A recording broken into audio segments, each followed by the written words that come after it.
Assalomu alaykum. Meni ismim Gavhar. Yoshim 38 da. Oltito'rda, Angren shahrida sotuvchi bo'lib ishlayman.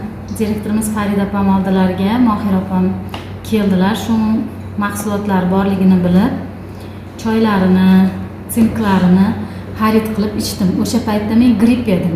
Gripp uchun olib ichdim. Yaxshi bo'ldi, natijasi yomon emas, yaxshi. Kalsiylarni qizim, o'g'lim ichdi. Hozirda meni undan oldin gepatit, ichak koliti, gemoroy, oshqozonimda subprofil gastrit, qabziyat bezovta qilib kelardi. Bu kasallik menda 20 yildan beri bezovta qilar edi. Endi bu mahsulotlarni ichganimdan keyin immunitetimni ko'tarish uchun, grippdan sog'ayish uchun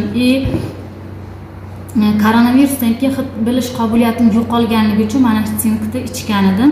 Shularni davolaganda men gepatitda D ro'yxatida uchetda turar edim. Qayta analiz topshirdim. Uni qonuniylashtirib, spravka kerak bo'lgani uchun poliklinikaga borib, spravka so'raganimda ular aytishdi, bu kasalligingiz o'zi yana bitta analiz topshiring, ana sizni boshdan ro'yxatingizni yangilaymiz, spravka beramiz deyishdi. Shunda o'ziga tushdim, qayta analiz topshirdim.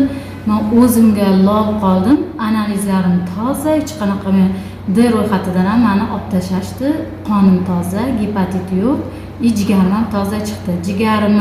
Jigar sirrozi boshlanishi bilan 2020-yil yanvar oyida 8 million 10 millionga davolanib kelgan edim. O'shandan beri masalan siqilib yurardim. Menda gepatit qachon masalan anaqa sirroz boshlangan deb o'zim masalan 5 ta farzandim bor, siqilib yurardim.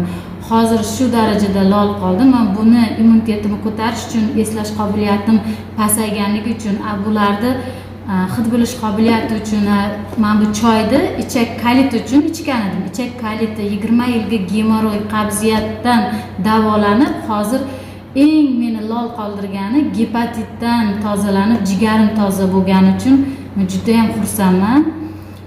Mohira opaga kattadan katta rahmat aytaman. Shuni gripp uchun tavsiya qilgandilar, lekin meni masalan necha yilga kasalimni tuzatdi.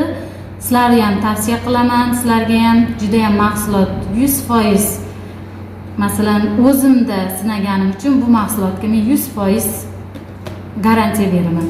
Shu darajada yaxshi. Hozirda buni turmush o'rtog'im ichyaptilar. Ular gemoroy bezovta qilyapti.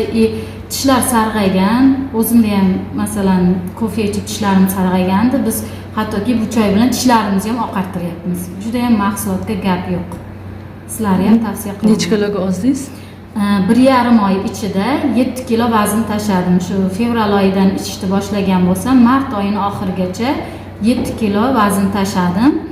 Vazn tashlash uchun buni ko'proq ichish kerak edi. Hozir vazn o'zimga yarasha bo'lgandan keyin bittadan ichib yuribman. Sog'lig'im uchun mahsulotga gap yo'q. Sizlar ham olinglar, ichinglar, sog'liqlaringni tiklanglar. Tianshi kompaniyasiga gap yo'q. Mohira opamga rahmat. Salomat bo'ling.